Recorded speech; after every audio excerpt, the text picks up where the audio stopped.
அனைவருக்கும் good day.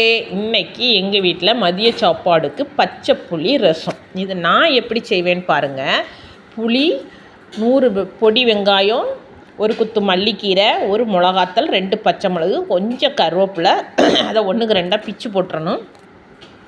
உப்பு, காயப்பொடி இவ்வளத்தையும் ஒரு பவுலில் போட்டு நல்லா கையை வச்சு நல்லா பிசையணுங்க. கொஞ்சோல தண்ணி விட்டு பிசையணும்.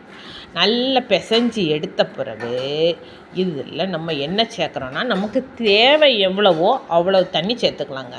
அந்த புளி மட்டும்தான் கரெக்டாக நிற்கணுங்க. ரொம்ப எக்ஸ்ட்ரா சேர்க்காதீங்க. புளியை கரெக்டாக இருக்கணும். அதனால நான் ஒரு எலுமிச்சம்பழம் அளவுக்கு இதில் சேர்த்துருக்கேன். அதான் கணக்கு. நீங்களும் ஒரு எலுமிச்சம்பழம் அளவுக்கு புளி சேர்த்து, உப்பு கல் உப்பு போட்டு பிசைஞ்சு எடுங்க. இதில் இன்னும் எக்ஸ்ட்ரா என்ன சேர்க்குறோன்னா, கொஞ்சம் இஞ்சி பூண்டு விழுது சேர்க்கணும். ஏன்னா புளி தணுப்புங்க, சிலவங்களுக்கு உடம்புக்கு ஒத்துக்காது. அதனால் கொஞ்சம் இஞ்சி பூண்டு விழுது சேர்த்து நம்ம அதை பிசைஞ்சு சாப்பிடும்போது அது உடம்புக்கு நல்லாயிருக்கும். இஞ்சி வயிற்றுக்கு நல்லது. நல்லா பிசைஞ்சு ஒரு சொட்டு தேங்காய் எண்ணெய் விடணும். பார்த்தீங்களா, இஞ்சி பூண்டு விழுது சேர்த்தே தீரும். நான் சேர்ப்பேன், ஏன்னா அது வாசனையாகவும் இருக்கும். நீங்கள் ட்ரை பண்ணி பாருங்கள். நான் கொஞ்சம் கூட சேர்த்துட்டேங்க, ஃபஸ்ட்டு உங்கள்கிட்ட காட்டலை. நீங்களும் கொஞ்சம் கூட சேருங்க. இதேமாதிரி இன்னும் 1 மடங்கு சேர்த்துக்கிடுங்க.